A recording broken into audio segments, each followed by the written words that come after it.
Ladies and gentlemen, conservators of all ages, it's time to get hype. Please join me in welcoming the greatest comic book conservation live show in the 1218, the Conservators. What's happening? What's up, guys? What's up? I'm psyched. I'm pumped. Heck yeah. I'll do my usual joke, like I was just pumping iron, so I could look good on the show. I'm pumped. Oh, happy Father's Day to you, gentlemen. Thank you. Thank you. I have one of my daughters home. I spent some quality time with her today, and I spoke to the other one, even though she is traveling. She made time to call her pops, so I appreciate that. And I appreciate being with y'all. I appreciate all the fathers. I want to say happy Father's Day. Extend that to everyone. And I also want to say, not just the biological fathers. I want to say happy Father's Day to the stepdads, to the father figures, to everybody, because, the world needs male role models. And I appreciate all of them that I've had in my life, including not just my biological dad, but coaches and teachers and stepdads and other folks along the way. So, did y'all not hear the bass line for the intro? We did. Yeah. Oh, Dylan We says did. no He more. must have been on mute. Oh, okay. Well, And hi to the I paid good money for that. So hi to the cat dads. Hopefully mine will. Well, I forgot to give them catnip before the show, so I hope they don't get too. you're going to upset. be hearing from your Start kids meowing soon. like they have in the past. Well, Phil, Yeah. you have been busy, and I almost wasn't. You yeah, got some I almost- big books in the studio, man. Wow. I almost wasn't going to be able to join you guys tonight because I every minute I have, I'm just so like I'm very busy. Drowning in comics as always, as I like to say. So, but I figured it's like an hour and a half that we're gonna do here. That's Actually, we plenty should of time keep to- it. We should keep it under an hour and a half tonight. We've got Yep. some tight segments that we scripted, and Phantom Phil, we call him Phantom Comic Studios. The reason he's so busy is because his business is blowing up, He's the Yeah. best. and people are sending him I- big I- books all I the have- time.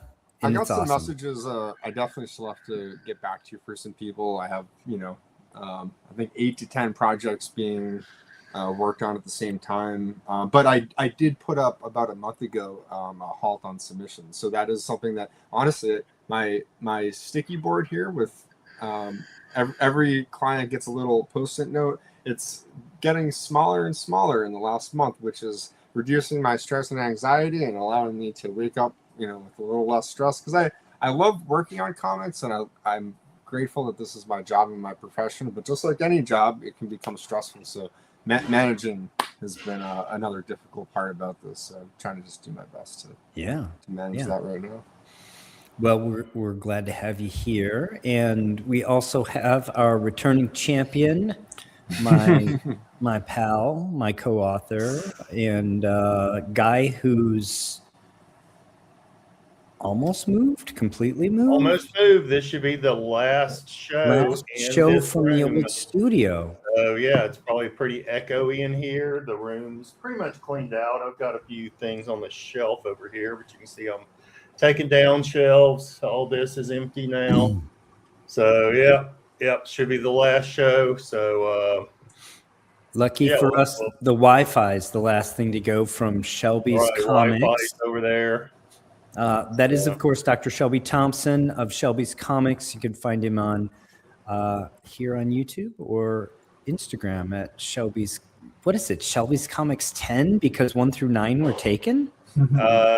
Yeah, actually, Shelby's Comics was taken but I think is because I probably took it years ago and I don't remember the password or the old Possibly. email address. Nice. So I figured instead of like Shelby's Comics 1, it's like 10. You didn't want to use at the real Shelby's Comics? No. And people, I did not think people had so much difficulty with just writing Shelby's Comics, because they'll either do Shelby Comics or, you know, Shelby's Comic. And it's like, no, 3 S's, one on the end, one on the front, one on the end, and one in the middle. So. Well, as I said, we have a great show for you tonight. We're happy you're here joining us. And we got an exciting book to talk about. Let's say thanks. Let's give gratitude as we always do before we get started. This show is brought to you live, interruption free, by the generous sponsorship of Jim Collegier, Daniel Hospitales, Collecting Chaos, Salesboy Comics, Don Carter, and Gorilla Monkey 3K. Thank you so much. Go check them out. Great content. Some of them here on YouTube. I know over at Collecting Chaos, there's coffee being served up, and there's conservation projects, and definitely exciting things happening on all those channels. And then I'll just give shout outs real quick. And like I said, we'll jump in. Mike's here. Thank you for joining us. And Professor Peter's here. The aforementioned Sales Boys here. Welcome. Ben Stewart's here. You Pluck My Last Comic is here. Don Carter and Dylan. We got our first super chat from Sales Boy. Thank you so much. Thank you, Dylan. Jason, the Archivist Adrift, is here. He says you're fighting crime in Queens, and that's why you're busy, Phil. I don't think he's fighting crime, but maybe participating in riots. Maybe participating in celebratory riots. Yeah, go Knicks. I'm fighting paper deterioration. You know? Oh my gosh. Gorilla Monkey 3K is here. Thank you so much for your continued support and welcome. Dude, I'm happy for the Knicks. I have to say, the Pistons embarrassed them in all of their regular season matchups, beat them by 20 points, put the bench in the fourth quarter. I really thought it was their year. So I guess next year. For what it's worth, I'm not the biggest sports fan, but it was kind of cool. As soon as they won, I'm literally right on the Brooklyn Queens line. If I have my curtain up here, I can see the skyline of New York City. It's 4 miles that way directly, right? So I'm right here in the heart of New York City. When they won, I could go up on my roof normally. I'm on the 4th floor of this residential building in my area, and I can see a lot of fireworks on the 4th of July. Nothing compared to when the Knicks won. And you could hear chanting and yelling. There's videos in Manhattan, here in Queens, for 45 minutes after the game, because there were just so many bars and pizza places and stuff where they were doing shows. It was kind of it was just like an experience. I think, like I said, I'm happy for them. It's a great team. It's been since '73, so it's been a long time coming for a championship for the Knickerbockers. So good on you. This isn't a sport ball show, so we'll move on. But thank you also, You Pluck My Last Comic, who says, I think Phil is a very disciplined guy in disguise. Oh, shucks. Bluffing. Jim is here. A100. Welcome to the show. We are having a great time. I'll tell you, before we do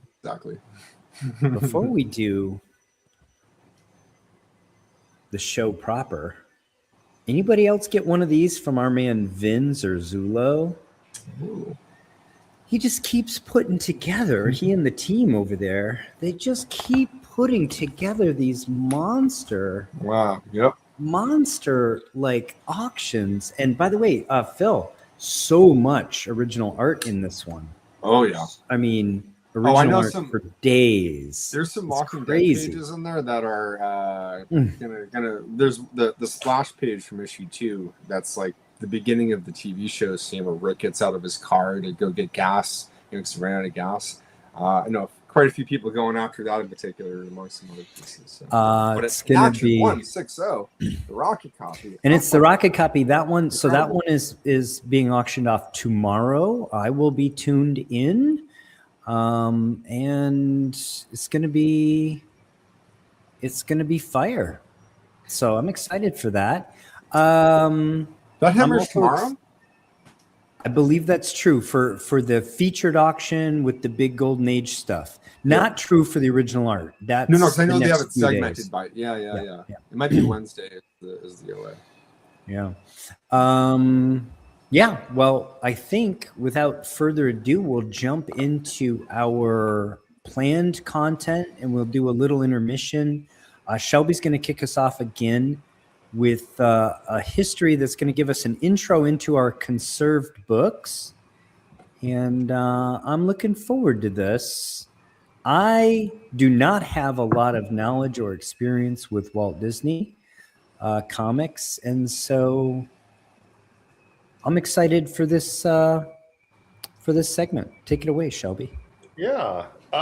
You know, you can't separate really for me Walt Disney from, you know, Western Publishing or Dale Comics, as you can call it just generally. And it's a very interesting history. And, you know, I knew a lot of it. And this was, you know, a presentation I was moving this week. So it was kind of a quick presentation. I could go into a ton of different rabbit holes and a ton of different areas.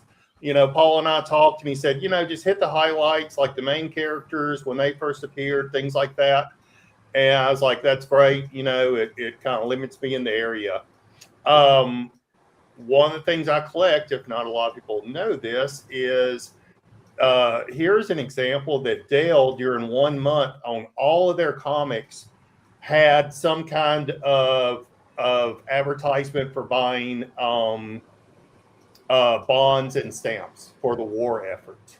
Right. And so it's 1 month and it went across the covers of all their comics. And I've got about 3 different ones. I don't have this one, which I think is just beautiful. Donald Duck holding up a defense stamp, red cover. Beautiful book. That one is a banger. Yeah. So, you know, I know a lot of people, some people ask me things like that, like, how do you collect, you know, Golden Age hard to collect is I collect those little genres like that, right? Like promotional things, you know, like dealing with the war effort and stuff, you know, that's one of the areas that is pretty narrow and specific, and I have fun collecting in. So, yeah, very cool. All right, go ahead. Let's see. I tried to advance. All right. How Disney got into comics, and let's talk a little bit about Western Publishing and Dale. So Disney started out publishing their own books in the 1933s, then earlier reprint books, sorry, and then sold a license through Kay Kamen to Western Publishing to have exclusive rights to Disney characters. Here on the side is a really cool. They did several up till around 1937, 1939. They actually did a lot of these giveaway books, and this is a really cool giveaway book. You can see the stamps that says, you know, do not sell, and then a big yellow thing saying complimentary copy. So this would be like a promotional book that I would collect. I actually have these 2 on the bottom. There was about 4 of these small little promotional items that were given out, mainly through shoe stores and things like that. Mm-hmm. But you know, we can generally think of this as Dale Comics, you know, Western Publishing. In 1937, Western took over Mickey Mouse Magazine. I'll show a picture of that here in a second. And then in October 1940, it was reborn to a true comic. It was a magazine size at first through Disney, and then it shrank down to the normal size and became Walt Disney Comics and Stories. And it would be definitely the flagship title. So you're going to see The main title, of course, is Walt Disney Comics and Stories. There was a lot of things put into 4-color comics, which was kind of the long-running Dell comic that spotlighted certain characters they wanted to try out or something like that. So you'll see a lot of for the first appearances in 4-color comics. And then later on in the late 40s and 50s, you do get things like Uncle Scrooge getting his own comic and things like that. Mm-hmm. It sounds like in terms of, super early golden age, they really didn't have the size and the format nailed down yet. Even like the really early pre-Action 1 DCs, or what would become DCs, Nationals, the forerunner to More Fun, those are super big books, right? They're more like tabloid, even bigger than a magazine. Yeah, you had super big or super small, which we'll talk about in just 1 second, big little books. But it was really like your More Fun and Comics on Parade that set I think More Fun, because they went from New Fun to More Fun and kind of got standardized. No, you may be right. Maybe New No, Fun. I think you said it correctly. You said it correctly. Yep. But yeah, definitely not Christmas on Parade, Comics on Parade. Mm-hmm. Those kind of set the super standard early. Yeah. Forward with. Yeah. So looking at some of these early ones, so these are the first. Wow. Weren't put out by Dell, but these were the 2 earliest. So Mickey Mouse and Big Little Books, and the Mickey Mouse magazine. You can see here the number 1, which is pretty big. And these are actually really affordable. Okay, these are not. I mean, if you can find them, they're not very expensive. It's just finding them that's the hard part. Sure. But the Big Little Book was published in 1933. This was through Western Publishing, or the Whitman imprint, which dates all the way back to that era. And then, like I said, they did a lot of giveaway magazines, 9 issues that was handed out through department stores, and then a second thing that was door to door for dairy companies. Then the Newsstand magazine from 1930 on, which was the third version of the Mickey Mouse magazine, and then becoming like a comic book size in 1940. And then was rebranded to Walt Disney's Comics and Stories. And then, basically the flagship title for that. Yeah. These are so cool. These are very, very cool. We're gonna talk a bit about the keys. I love. Well, you can see the old type of artwork, like for Mickey Mouse. Yeah. Go ahead. But we're gonna talk about the keys in a bit. But it's a little awkward that, right? Like he actually debuts on the silver screen, and then there's these promotional materials. We have obviously a first appearance in the comics, but it's not quite as significant a book as it would be if he was a character that appeared first in the comics, right? It's similar. It's funny that Batman Adventures 12, Harley Quinn's first appearance in the comics, for many years was not that big of a key, because people were like, meh, sure, it's her first appearance in the comics, but it's not her first appearance, right? She appeared in media first. Yeah. And it's become a bigger key, obviously. But I feel like if one of these early books was the true first Mickey Mouse or Donald Duck, they would be much bigger culturally and much more valuable than they are. We do have at least one of those, though, that we're going to talk about, which I think is really interesting. And I think it's why there's so much interest. I'll just tease it in one of the characters, more even than Mickey Mouse. Exactly, and that is Donald Duck. Yeah. That's not who you're talking about, but let's talk about Donald Duck. Donald Duck. Donald Duck was way more popular than Mickey Mouse. Here in the United States, and then even overseas, like they didn't call it the Mickey Mouse whatever, they called it the Donald Duck, and way surpassed the popularity of Mickey Mouse. But a lot of the originals, just like a lot of comics, were reprints. Things that were based on maybe some of the silly symphonies, things like that. They're recolored, formatted, and then placed into the comic book. Eventually, after about 3 years, they started running out of strips that were published. So they needed a new line of funnies. And Western editor Oscar Liebeck was given access to Disney's archives of shelf cartoon items and found an almost complete storyboard for an unmade feature. And that was called Pirate Gold. And Bill Karp adjusted the storyboard into Donald Duck Finds Pirate Gold, and it was published in 4-color, number 9 in 1942. And it's the first original American Donald Duck comic and the first work of Carl Barks. So, wow, very, very interesting.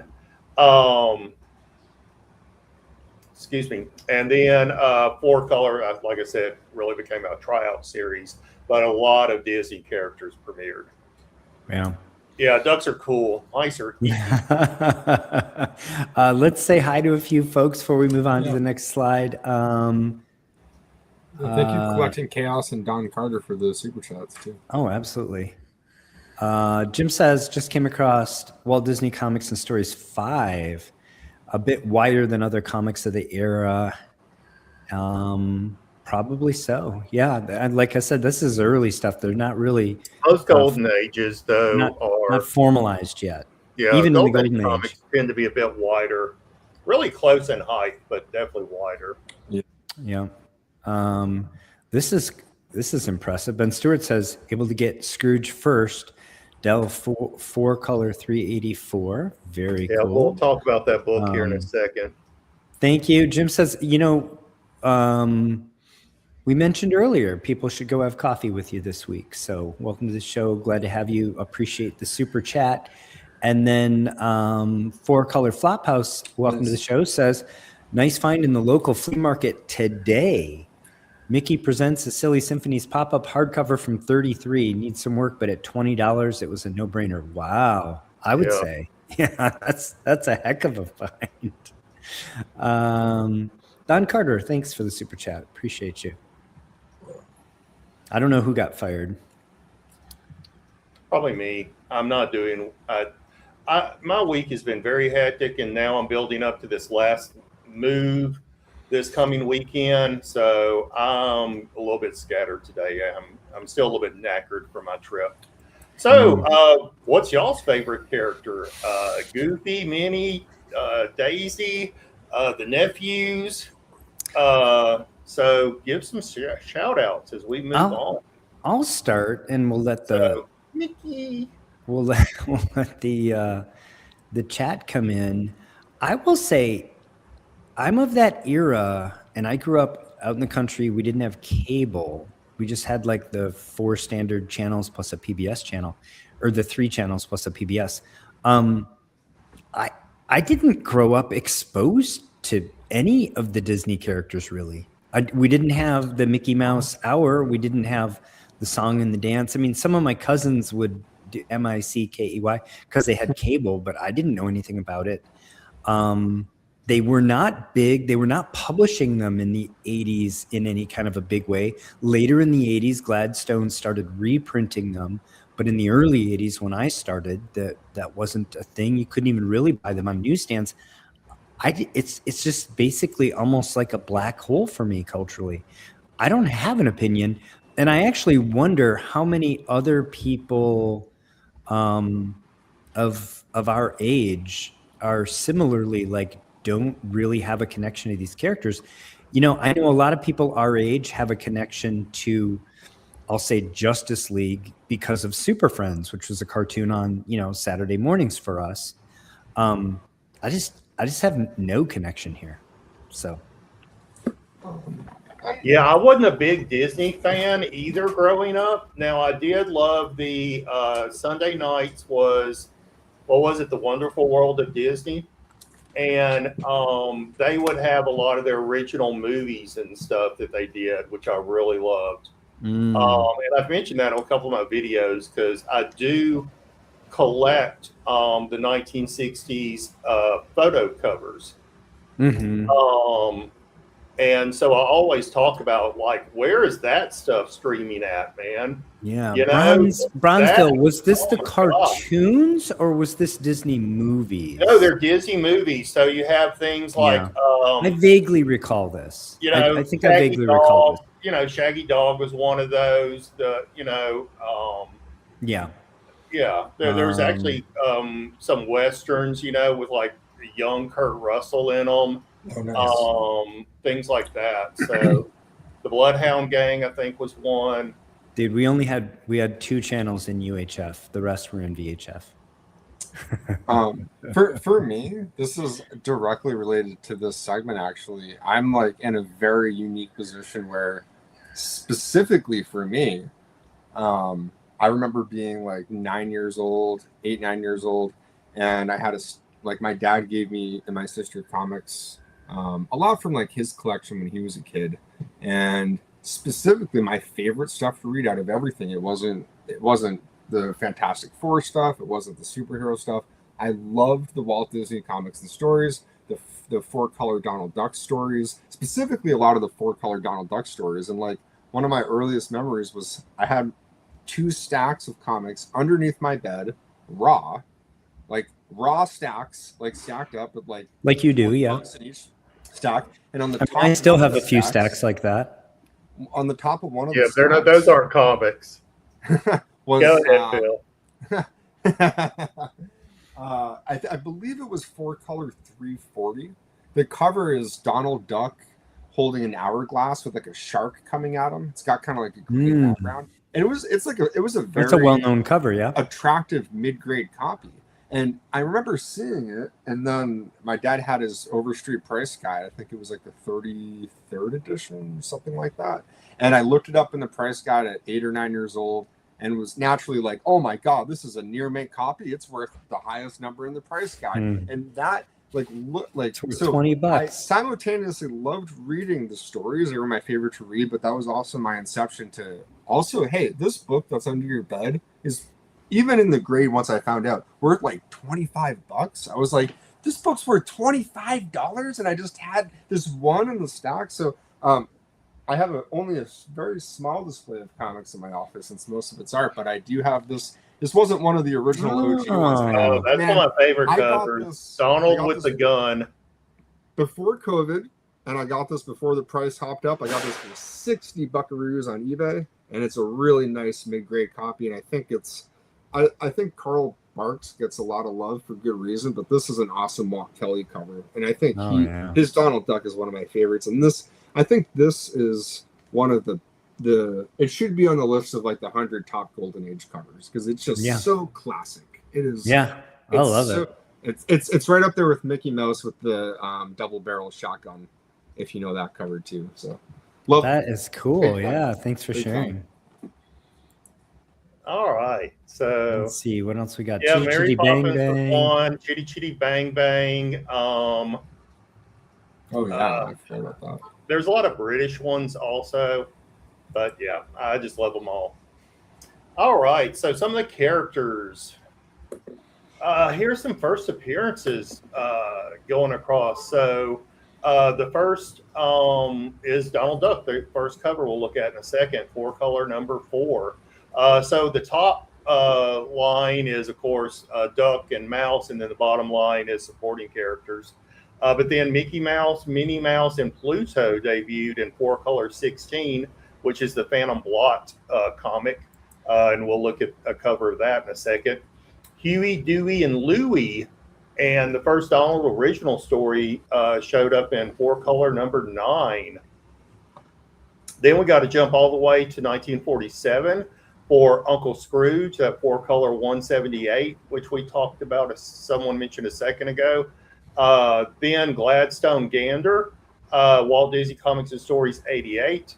And then Uncle Scrooge got his solo title, 4-color 386.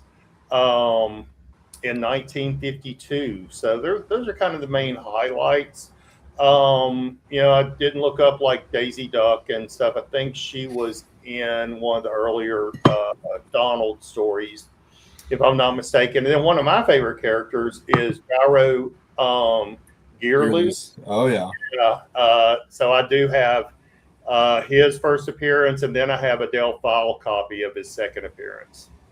I got a copy of that one too. That's nice. That's the one with, I think, them at a golf course and Uncle Scrooge is keeping score on a scorecard. Yeah, I don't remember the cover offhand. I know there's one, I think, with him. I know there's one with the stuff coming out of the hat and everything. I'd have to look, but I remember that cover. If it's not the first Gyro, I remember that cover because my first restoration on a book was taking a slightly damp paper towel and thinking that it was good to wipe the cover on the front. And all I did now, if I look at that same copy, is leave tons of water stains all over the front cover of the book. That was otherwise probably like a nice fine grade copy. So, we got to start somewhere. Yeah. Somewhere. All right, so let's take a look at some of these great books. So here is, and I should have put down at the bottom, I thought I could read the labels, but here's Walt Disney Comics and Stories #1, that famous Donald Duck peeling back. Even if you look back at that Mickey Mouse magazine, he's holding up a book and fanning it open, and all the Disney characters are falling out and stuff. Mm-hmm. For some reason, I love those. They're not really infinity covers, but it's like peeling back the fourth wall type thing. I love those. Covers. Yeah. But yeah, Mickey was the foundation. Began in a newspaper strip in 1934. Floyd Gottfredson took over the art that May and ran for 45 years. What was his last name again? I don't know. Shelby has trouble with these. Gottfredson? I think it's literally just Godfredson. Gottfredson? Just Godfredson. All right. Just imagine it's the son of Fred. Oh my! And then you got Got in front of it. I want to see Shelby read like Godfredson. a graduation list names for like 5 minutes. Gorilla Monkey 3K. Thank you so much for the super chat. We appreciate when I taught, it was horrible. Like I wouldn't even try to do last names. It's like y'all are going by first names. That's it. And then usually by third class, I'm just printing them out and passing around the room saying, giving me a check mark. What if Olive Oil was in your class? Oh my God. Anyway, Mickey Mouse headlined his first comic in 4-color 16, which is the famous Mickey Mouse Outwits the Phantom Blot that you see here. And then, of course, the flagship title that we've already talked about, Walt Disney Comics and Stories, debuted and ran for a very long time. And we'll talk a little bit more about sales, but the first issue of that, Walt Disney Comics and Stories, sold 252,000 copies, which was more than Action Comics #1. Yep. And by August 1942, is printing 1 million books per issue. Crazy. So huge. That's wild. And Donald Duck was in most of these. Okay, remember that. Not Mickey Mouse. It was Donald Duck. Yeah. The 4-color 16, many of us recognize because Jerry the Jitterbug did a conservation on a copy of that a few years back. Yeah, I forgot about that. Yeah, it was cool. Jerry's a big fan of Disney, obviously, and I actually invited him to be on the show, but he had some prior commitments. But hopefully, we'll have him on soon. Yeah, but that was literally my introduction to that issue. That's how little I know about Disney. Yeah, that being said.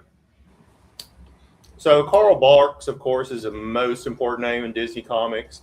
Drew his first book story back in Donald Duck Finds Pirate Gold, which was that first original story ever published based on old storyboards that were never made into film. So his first 10-page Donald Duck story led the flagship character, ran in 4-color comics and one-shots. Of course, Uncle Scrooge was a very popular character of his. Fans called him the good duck artist for decades. He gave the Ducks a hometown, Duckburg, created a lot of the supporting cast for the Ducks. And in 1952, with starting at right after issue 26, and then with issue 26, continuing the 4-color numbering, Donald Duck got his own title, and Barks wrote and drew all of the first decade stories. Yeah.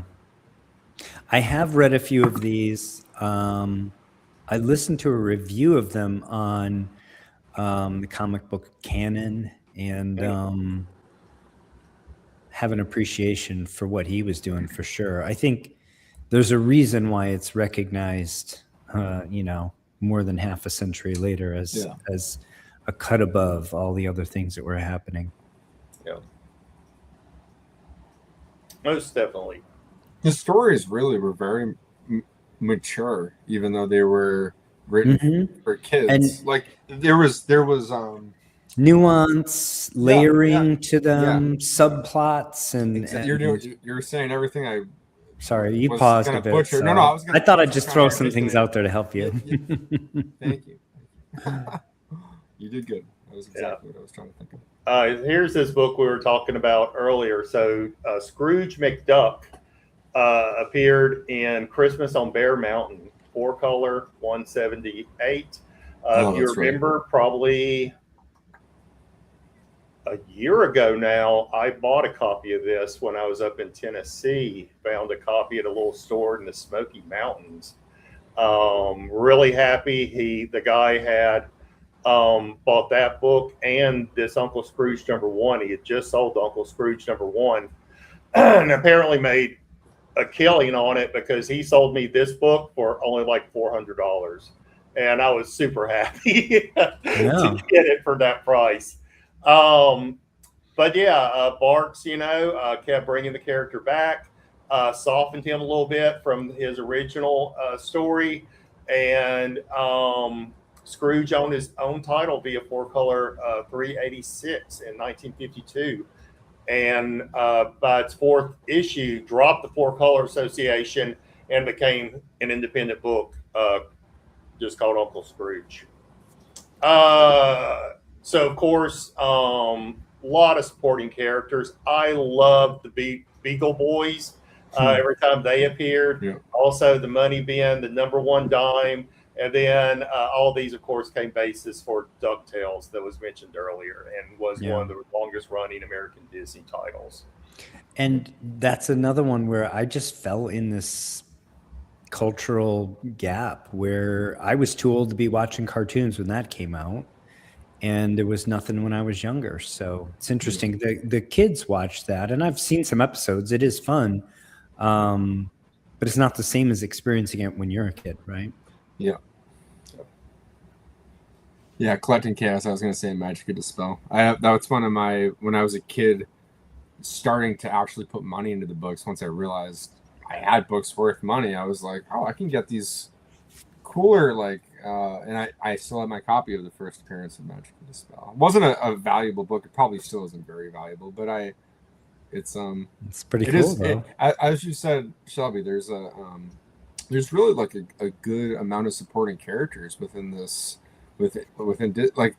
there could just be one, or maybe Donald is like the breakout character from Walt Disney's comics and stories, but it is incredible how even like to call someone an Uncle Scrooge is like a phrase from this that's still relevant.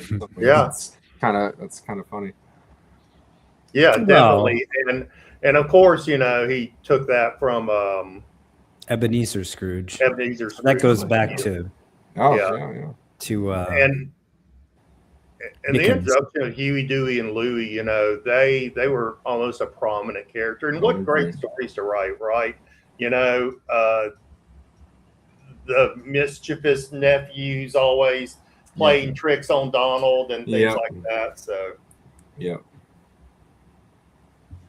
finishing each other's sentences, where one says something and the next one is boom, boom, boom. That was always fun. We This didn't is do it, fun. Donald. We swear it wasn't us. All right, so here's so these were kind of the top, and this is, like I said at the beginning, what Paul and I talked about. Maybe picking out the top 5 or 6, important characters or important books, and just kind of highlighting those. So here are some prices. These are, of course, the highest prices for the highest graded copies that were I got through Go Collect. So in timeline order, 1940, Walt Disney Comics and Stories, first original story. 9.4 sold for $116,000 in 2008. This book does not come up often in high grade. Wow. Actually, not often at all. I mean, with the most, like I said, the highest graded sale being in 2008. That was a long time ago. I mean, that's a cool $250,000 today, right? You got to think it would be, but Yeah. Disney is just one of those oddball books, and really Dale in general, just do not tend to command high prices. And then once you get out of high grade, there's a cliff to their prices. Part of that was probably just because of the surplus amount that were printed in general, and also during the paper drives and the book burnings and stuff. These were the ones that got saved because they were considered safe, whereas some of the other ones probably got so. Then, I mean, that's definitely a factor. But even still, well, I mean, what's the top of the census? Is it the 9.4? I did not look at the CGC census. I just looked at Go Collect, and this is the highest. I was going to say the highest recorded sale. Yeah, it doesn't matter if this is the highest recorded sale. So if there was a 9.6 or a 9.8, my gosh, yeah, it's never traded hands. Yeah. Yeah, I didn't really. Again, I was so busy this week. I threw this together. Actually, this slide I did yesterday, and I updated it this morning based on Paul seeing that I forgot the column called grade. But to your point, like, it's not like there's in the last 15 years multiple sales of copies in excess of 9.2 or anything like that. And if I remember, there is only, it's like in the 20s, I think 20s or 40s of like the number of graded copies anyway, according to Go Collect. It is not a high number. Is this true just for the time travelers, KK, or am I confused here?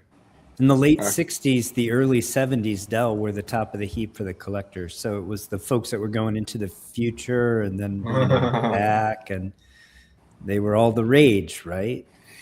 I would love to know what comics are going to be published in a few years. So, I want to get back. I want to get back to this. Maybe, let's just do this right now. I love this. This is great. Somebody who's a Disney person, explain this to me. First of all, who owned Pluto? Well, first, is Goofy a dog or not? I think that's obvious. Who owned Pluto?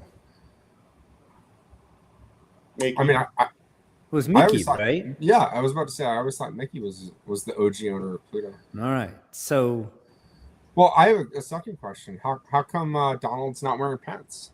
And how come they never do pants? So, I mean, really, we're asking if something's a dog or not, but the no pants thing is just accepted as totally, that's normal. That's fine. Okay. Well, remember, there was a lawsuit. There was a lawsuit against Howard the Duck that he had to be drawn with pants to be differentiated from Donald. I mean, it's fair enough. Probably Yeah, Super Duck too had to be drawn a little bit.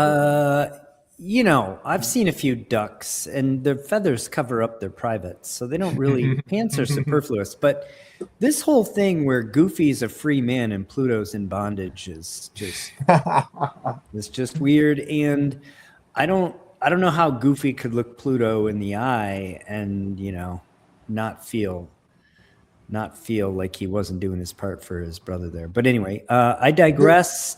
And 4-color number 4 is up next. Well, I mean, there's also the book where Mickey and Minnie get a divorce. Well, Goofy is, but Dr. Paul, to answer your question, I think that Goofy is simply an evolved species version of what Pluto could be, but isn't. So it's You know, we're here talking, and there's other primates not doing anything. You know, so maybe something in that realm. Well, and Okay. then when they went before the judge said, "So you're divorcing her because she's crazy?" And Mickey said, Oh. "No, because she's fucking goofy." Oh, we were supposed to ask you about that so you could do the. I'm sorry, I didn't pick up on that. I thought there really was a comic where they There got is- divorced. Oh, I used to. I'm That's so- a great. That's one of the best dad jokes ever with the punchline. But you gotta do it in from the Mickey voice. Oh boy, and down the rabbit hole you go. So let's continue down this list. Where were we at? 4-color 4. 4-color 4. That Donald Duck first 28. appearance. 28,000 for an 8.0. Man, 2020 that Phantom Blot issue went for 78,000. 4-color number 9, Donald Duck finds Pirate Gold. I want to kind of say only 31,000. For 9.6. Yeah, 9.6. When we look at the differences, I mean, this is 1942. Look at the differences between superhero books and 4-color. I mean, remember, first Huey, Dewey, and Louie. 2022 was an awful bear market for all assets. Yeah. And I was buying comic books in 2022 for like $10,000 price tags that had sold the previous year for 25,000. So take that price point there with an asterisk, I would say. 2022 was a bad year for basically all asset classes. Yeah. So 4-color 178, that first appearance of Uncle Scrooge, or Scrooge McDuck as he was called then, 9.6, 90,000. So fair. Again, my copy's probably about a 5.0 or something. I paid about 400, so steep drop off. Yeah. Walt Disney Comics and Stories 88, the first Gladstone Gander. Crippen copy, only $3,800. Oh my God, So where was cool. I at? 2023, 9.6. I mean, that's a freaking steal, dude. Yeah. Oh. And then 4-color 386, considered the first Uncle Scrooge title, because remember, he went 3 issues. Then the number continued with number 4. Is this also his first cover? That's his first cover. Yeah, this is that Robo cover. Yeah. No, it may not be the Robo cover. It is. Yeah. Anyway, 26,000. I thought a little bit more. I mean, but the last sale, 2012, or not the last sale, but this highest graded sale, 2012. I would have to think that this might be a $80,000 to $100,000 copy now. I mean, Today, I tell you, Scrooge McDuck is not getting any less popular. No. There's new versions of DuckTales, I believe now. My only hesitation, or not hesitation, but question really would be, it really is remarkable seeing like the scarcity index for books from 1938 to 1940.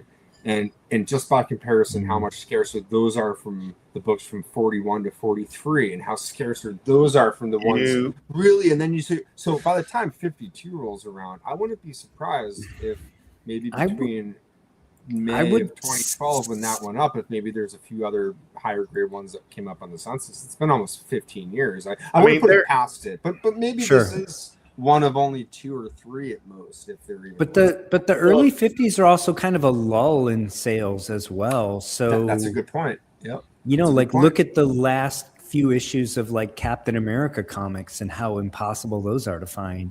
So I'm not sure. It'd be interesting. That may be a subject for another show. And you see a lot of 4-color comics in the back issue bins. I mean, tons. Dr. Paul, actually, a genuine question that you just made me raise, I never thought of before. Like, since we know comic sales declined in the later 40s and the early 50s with superheroes becoming like they didn't have Nazis to fight and stuff like that. I wonder if, while they were declining, if a title like Walt Disney's Comics, The Stories, while it was still declining, if there still was a high enough amount Right. that If would it didn't still be decline printed as to make, much, to make it that would make sense. Yeah, yeah, it would I make wonder, though. sense. But maybe it was uniform, where it was nah, people were buying them, but really compared to the million that were being printed, it was a fraction comparatively.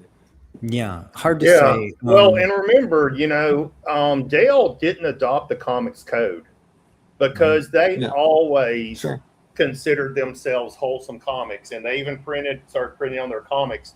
Dale comics are good comics, right? Yeah. And they had their own little Dale stamp Oh that yeah. started appearing. That would be, it's different than the comics code stamp. Oh yeah.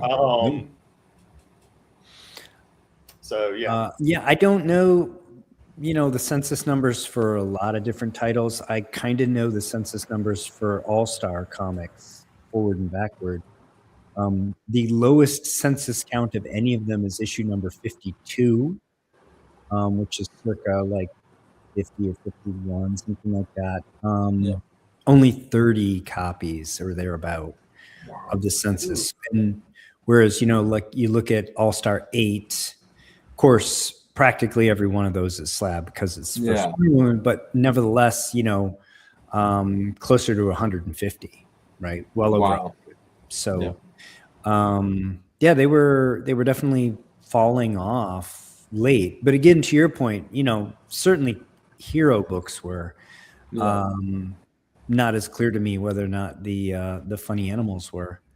Who has thoughts on this? Everybody says Donald was funnier. But while people are answering, you can go to the next slide and we'll actually look at some numbers here. I'll say welcome to Commandant VHS. Good to see you here. Can I say why I think? It's gonna be bad, everybody should. I think it's because it's a mouse. Sorry, Mickey, but like the brain connotation of mouse versus duck. Duck is fine. A mouse, you're like, that's disease-ridden mouse. Rodents are not foul. Yeah. Despite the implications you're trying to make, Philip. I'm not saying it's my perspective. I'm saying there's people that might just be like, oh, mouse. Some of us were born in the year of the rat. Mickey's our boy. And you're like, nope. So I digress. When we look kind of as a whole, Dale Comics was about 15% of all comics published. And at its peak, more than 1 million plus sales per month. 1953 alone, which is kind of that era where, superheroes are declining, Comics Code is coming into effect. Dale published more than 2.5 billion comics in a single quarter. Walt Disney Comics and Stories, of course, was the engine. Like we said, how is that possible? A billion is 1,000 million. Yeah. Sure. Wow. Can I say one reason why that might be possible? Because one little known fact about that I was only made aware of like a year ago was that apparently I don't know all the specifics on this, but from what I'm aware, the mob in some cities kind of had control over publishing, like publishing or distribution. Distribution. So I think part of it was they inflated prices, like they inflated numbers to make it appear as though so many sold. So that way, it was something to do with how they were able to get away with, on paper, making extra money from stuff that wasn't. So I don't know all the logistics. It was a money laundering scheme through. Yeah, they're like, it wasn't 2.5 billion; it was $1 billion, but we can inflate that. Interesting. So maybe so that they could show where the revenue came from. I mean, I'll share with you a little bit. So I actually did a presentation like the Comics Code. And prior to the Comics Code, you had probably 20 to 30 comic book publishers out there. Once the Comics Code passed, which was around 1952, you dropped down to only like eight publishers. Yeah. Dale was not ever affected by the Comics Code. So when you have that steep of a decline in the number of comics on the shelves, so to speak, or newsstands, I would expect Dale to, grow Maybe due yeah. to the Yeah. smaller number of publishers. And so, and people, and what are parents wanting them to buy? Yeah. Yeah. I certainly don't want I'm- to say that it didn't grow. I just wanted to lend a historical fact on the side that I think. Yeah, there no, was some- and you're right. in the record there that, was like, some mob control. there was some of some of that. stuff that happened with numbers. I'm just being trying to do inflated. envelope math, Shelby. Like, let's say they had 10 titles and each one sold 3 million copies. Both of those sound super generous to me.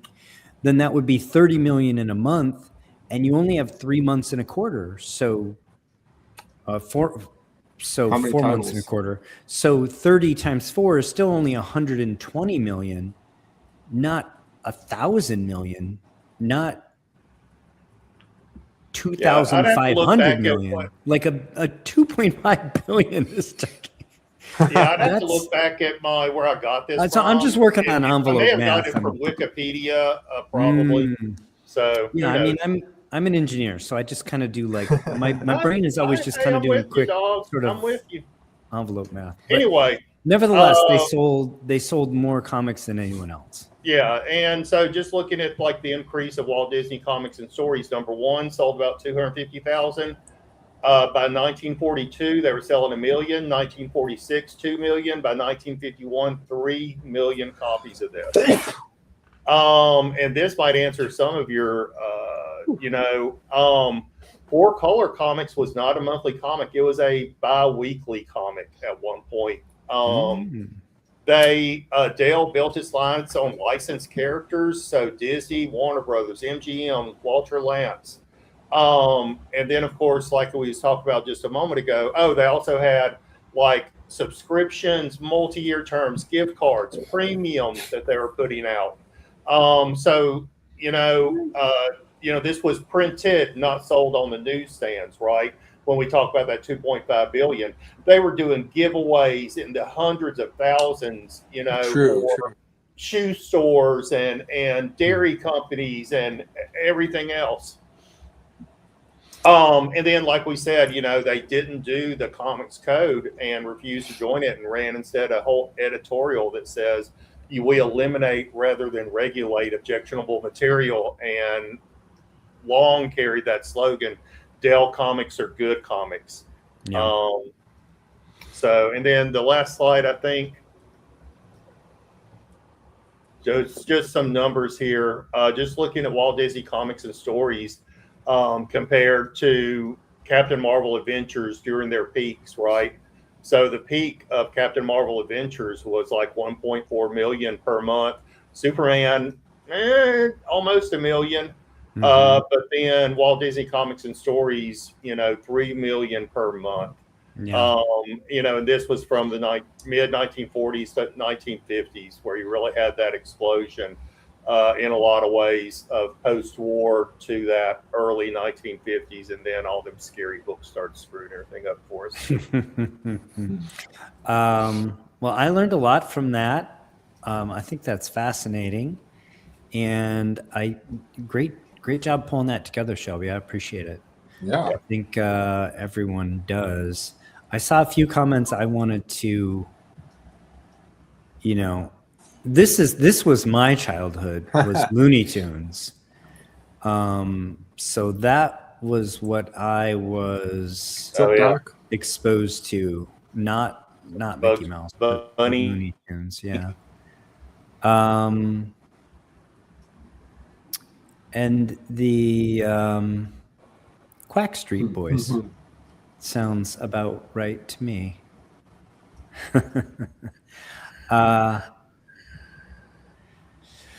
We would like to say thank you to everybody who's joining us, all of our super chatters, all of our sponsors. Go check them out, support them, subscribe if you somehow aren't already. If you're enjoying the show, give us a thumbs up, like the show, leave us a comment, not just in the chat, but in the comments. It really helps with engagement, helps us get the show out to more people. Tell somebody about the show. Oh, that's Jack. And if you do not get enough conservation content here, Or Sure. Go check us out in the Facebook group, the Comic Book Conservation Community, where people are doing amazing stuff and helping one another, which is what I'm most proud of. Space Baby, welcome. A couple votes for Tom and Jerry. I wasn't as big a fan. I appreciate it more now, but I was way into Looney Tunes. With that, let's dive into our thumbnail book. This was an auction that excited me enough to make me want to do this sort of themed show and to draft Shelby to help with it. So let's dive in. As Shelby mentioned, Walt Disney's Comics and Stories won 132 Universal. Not shocking given the larger, print number on these books relative to some of the spandex content we normally cover. 175 all grades over at CGC. By the way, I just did, like 2 years ago, I did a census analysis for all of the copies, all of the issues of All Star Comics. And I just redid that analysis. Some of those issues have jumped up enormously in terms of the census at CGC. Like some of them have jumped up in the last 2 years, like 30, 40%. Wow. And if you think about that, you think, well, okay, it took 25 years for the census to get to 70 issues. And then it went from 70 issues, or 70 copies, I should say. Then it went from 70 copies to 100 copies in the last 2 years. Something's going on. Like, I don't know if it's just CGC has become that much more popular. I don't know if more people are selling and they want to get their books graded before they sell. I don't know if the failure of CBCS and or PGX to really prove themselves in the marketplace has meant that a lot of those books crossed over, or people just don't, people only consider CGC now as a valid sort of place to get their books slabbed. But census numbers, at least for All-Star, jumped remarkably in the last 2 years. So I'd love to have more data on more titles. Those were just the data that I had collected.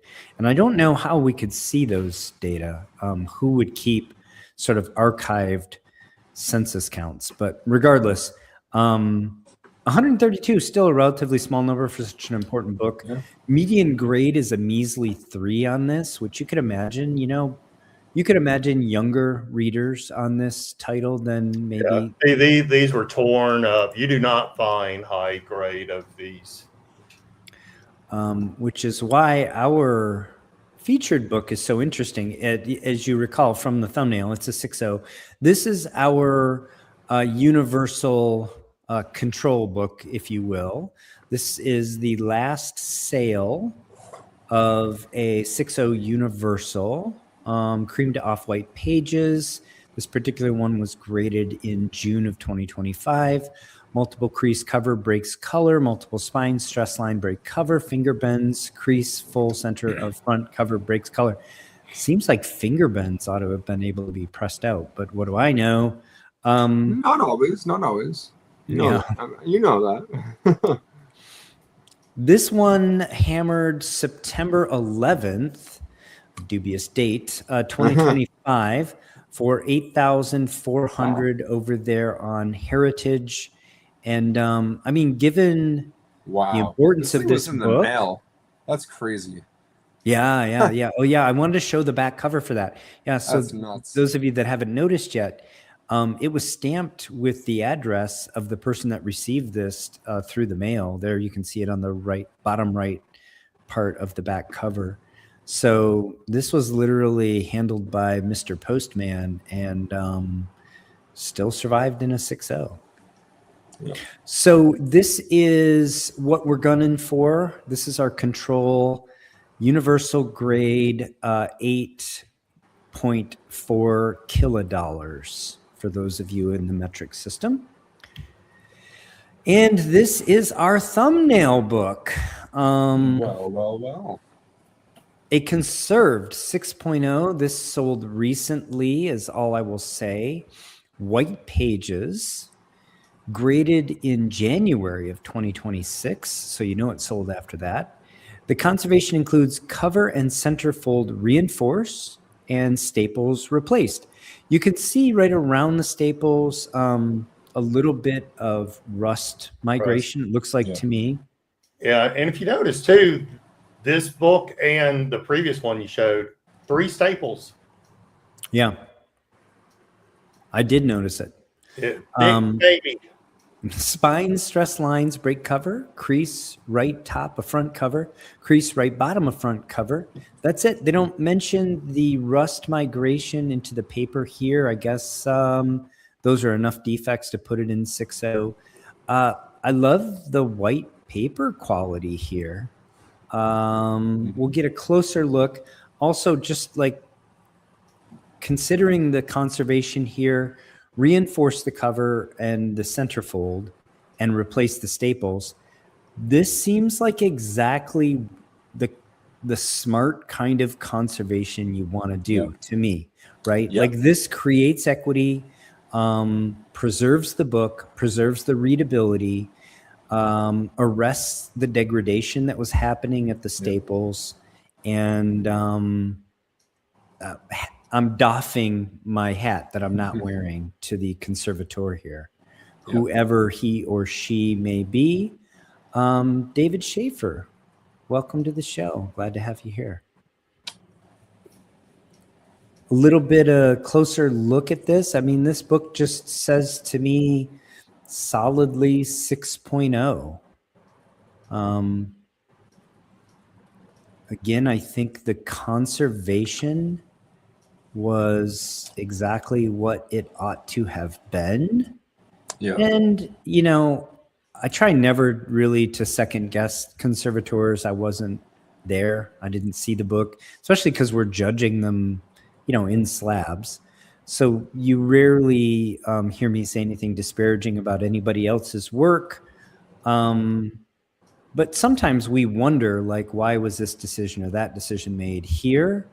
I think the decisions make perfect sense to me. I agree. Probably about as reasonable a conservation job as one could do. So yeah, I mean, and we know what red inks and washing and stuff does. I mean, I would not have attempted anything other than maybe a mild dry clean, if that. This thing is so vibrant. Yeah, it's beautiful. Beautiful. Real quick, Really? I just want to. I thought the same thing just on the previous copy, but unless I'm mistaken, one of the grader's notes was, I think, maybe just not totally comprehensive, because it did mention, I think, full crease or crease full center front cover, and it might have been really, really, really light. But I think they did mention that they just didn't call it a subscription crease. I have seen, especially Golden Age books that are so thick, they only get folded one way or the other to be mailed, right? That one, because you could see where it was stamped with the address, you know it was folded front cover in. And I have seen where if you make a full fold on a Golden Age book like that, you will only get a color breaking crease on the cover that was folded in. The other one, it's so thick that it's like bent and you don't get a color breaking crease on it. You only get that color breaking crease on one of the covers. So I do suspect it was folded. For as a reminder, so this is the point. If you're playing our home game, this is where we are guessing for bragging rights of who is the best guesser. And if you don't recall, the 6.0 Universal sold last year on September 11th for $8.4 kilobucks or $8,400 to you imperialists. So let's go. Wait, come at what- me. can we Make talk- some guesses here. What do you think the conserved books sold for relative to the Universal? I think that would have been a good time to use the phrase Disney dollars, but it's Disney bucks. I will say this: we were Phil, you and I were on Chanko's show earlier in the year, and one of our guests stated that these books in conserved or restored were worth a quarter of the Universal values. Generally, yeah, I remember that. Generally, unless they were high grade, then they were only worth like 10%. And I agreed with the general trend, but I said, the data that I've seen, conserved books have differentiated themselves from restored now. And, since we started the show, we've been at that, look, these are low print number books. They don't come up very often, and there's just not a robust enough, there's not a liquid enough market, I should say, Yeah. to say exactly what the fair market value is of these books. That said, we have been arguing that conserved books, depending on the work done, are more like half to 2/3, so 50 to 66% of Universal. And we found many examples that are even higher than that. Yeah. And we've seen some examples that are lower as well. There is a lot of variability because, again, it is a fairly illiquid market. I think whether or not it's a key book matters. I also think how old the book is matters a lot, and how many copies are in the census. The gap is a lot smaller if you have a low census count. If you move up into the Silver Age and there's literally thousands of books available, people can be pickier and can just say, you know what, I really don't need to buy a conserved copy. There's plenty of Universal copies at this grade, and if I wait, I can get it at the price I want. So that's my preamble while I was waiting for the guesses to come in. And what do we have? Shelby, what's your Professor's at number? 5,100. Space Baby 7,250. Collecting Chaos 6,500. Gorilla Monkey 4,300. You Pluck My Last Comic 55. Don Carter's at 8K strong. Commandant is at 6K. Sales Boy is at 5K, keeping it moist. Archivist Adrift is like lowball bidding this at 3,500. And A100 is 76 hundo. Hopefully nobody found the auction and cheated. Do y'all have guesses? Shelby, I want to Price is Right you, so you got to go first. Sorry. Oh, there you go. Oh man, what was the Universal thing in this? 8,400. 84? I mean, from my little bit of research, and I did not look. I have no idea what this went for, but kind of seeing the prices of this, as rarity as it is, I'm gonna go 64. 6,400. All right, I'm going to go 58 because that's what I was going to go before I was going to Price is Right. Okay. So. Three prices You right. just literally announced it. All right, Phil. Just for the record, you're supposed to say 63.99. No, I know. I said that just to be funny, but really I was going with 58 no matter what. Actually, So, that's sorry. not how it works, right? You're supposed to do it the other way, but you were lower, so you're Yeah. supposed to go. Do we have any 5800s? No, we didn't. No. No, there was a- what do we have? We have 55K, There's a 51. Okay, so here's what you were supposed to do. You were supposed to say 5501, and you were supposed to Price this right. You Plucked My Last Comic. So Oh man, but I'm not trying to. I like You Pluck My Last Comic, and I like Shelby. Yeah. And I was just trying to be a bully. Aw, Really, I had you my too, own. Phil. I had all my right, own Phil, can you independent give us? number. I'm going to do the drum roll. Ooh, You yeah, do the. I sure you do will. the I'll next do the slide. next Are you slide. ready? You Here want we me go. to do it with the pause like I normally do, like the delayed? See, delay. No, I don't want to do that. Wow, that is pardon my French, but that is a strong price. Wow. Strong. So this I'll tell you, it's extra strong from my opinion, from my perspective. And the reason why is, you know where this sold? It's sold over at Golden. Interesting. Yeah. And I would not have thought Golden is the place where the whales are going to buy comic books. So A100 is so on the nut here that I was wondering if they went and if they had seen the auction. But I'm a trusting sort. A100. Yeah. Hey, winner. You got a conservation live show, no prize. We tip our hat to you and we say congratulations. Thank you for playing. Look at that. 91% of the value that the last sale in grade realized in Universal. I mean, that's a far cry from 25%, right? Yeah. And again, look, there's a lot of variability. But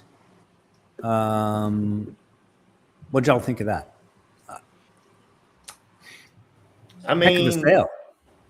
Yeah, it's a heck of a sale. I knew that there was something where, when you made a mention about the comment, and I should have gone a little bit higher, but in my head, I was just trying to go for a safe 2/3 ish value. But part of me was like, this is going to go close to 8, isn't it? I mean, yeah, I was going to comment that the sale price was, what was it, 65, and then with the buyer's premium, it jumped it up to 7,000 something. I mean, so what's cool to me is I'm one of those people that say you look at the sale price, not sale with buyer's premium. I mean, because I think we're getting fucked. Sorry, we're getting screwed by these people. Wow. My audio cut out there for a second. I think in a very real way. Every time we have Shelby on the show, I have to tell my mom not to watch. Oh man. I'm not as so Golden is actually famous because he had like a TV show or Ken Golden. Yeah. Ken Golden. Is this how you spell it, or is it DEN? No, I think that's why you spell it. Yeah, I think so too. Netflix or something. It just made the guy seem grimy to me. No, I did not watch the show, so I don't have an opinion. I thought he was. I think he comes across as likable, and he's a passionate collector, and you watched the show. Did he get he got his start more in cards, sport cards, non-sport cards, coins? That's correct. It's not it wasn't comics first, right? No. The auction house is ginormous now. Again, in no small part due to the popularity of the show driving, I think, a lot of eyeballs to the auctions. But the data are thoughts, yeah. So we don't, most of the books we see, they're going across Heritage, Comic Connect, Metropolis. They're going across Comic Link. They're going across eBay, right? That's where we're seeing the bulk of the sales. I think Lone Star now shares some of their sales data too. Yeah. So there's some other sources. The competition between Go Collect and GPA. What is it? GPA. I was thinking GPO. GPA is such that they're both sort of reaching now for additional venues to get better data, because there's not much to differentiate those two services otherwise, right? Yeah. So anyway, I found this from Golden, and again, I thought it was super interesting, and I hope everybody enjoyed it.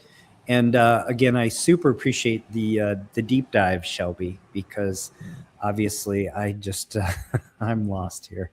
Can I make just a comment before I forget? So because we were talking about the percentages before, and how sometimes to those astute people looking at the label notes, it's much more apparent why the book might have gone for 10% of Universal, and then you look and it's like married cover. Oh, and then you're like, okay, that's one of the times when you really only get a fraction of the percentage. You're not going to get 90% with a married cover in most cases. It's going to go the opposite direction. But to that exact point, I think it's really cool that this is a trend I want to keep see happening, because really all that was done on this book. This isn't even like a book that had a lot like leaf casting and piece fills and stuff like that. This was literally just replacing the staples that were there and reinforcing the area of the cover with the staples. That's almost about as minimal as you can get. And yes, like replacing staples is not a minor thing to do, but for all intents and purposes, looking at the book, it's not the appearance isn't really like we're not being deceived by how it really is. There's just some slight structural work. So really, it shouldn't objectively be that surprising that this book went for that close to its universal value, because it is really if close a to book what it was should going be. to go for a Yeah, high percentage, this would be it, right? Yeah. Plus, it had white pages. That too. And I agree here. Yeah. Less is often more in conservation, and some books shouldn't be conserved at all. Jerry, the aforementioned our pal Jerry the Jitterbug, is fond of saying that on his channel, right? Yeah. Jason's always making me laugh. My books are so beat. More is more. We could tell a dad joke here, like about a fella named Lester who has a T-shirt that says "Less is more," just LES. Should we badunk bump and then just end the show with that? Happy Father's Day, everybody. And on that note, everyone, thanks so much for tuning in. Let's do it, man. Again, thank you all so much for joining us, especially on this day. Once again, somehow we have mostly dudes here, many of you fathers, and I'm sure you could have spent this time with your families, and you spent some time with us. We appreciate it. We appreciate all of our generous supporters. This episode being brought to you by Jim Collegier, Daniel Hospedales, Collecting Chaos, Salesboy Comics, Don Carter, and Gorilla Monkey 3K. Next episode being brought to you by many of the same folks who support us every single week in and week out. Salesboy Comics, keeping it moist with the G-string tool. You Pluck My Last Comic, Collecting Chaos, Don Carter, and Gorilla Production 73, a.k.a. Gorilla Monkey 3K. Thank you all so much. Have a great weekend. Say thank you to a father figure in your life, even if it's not your pappy. And with that, I will say, until next time, take care of one another.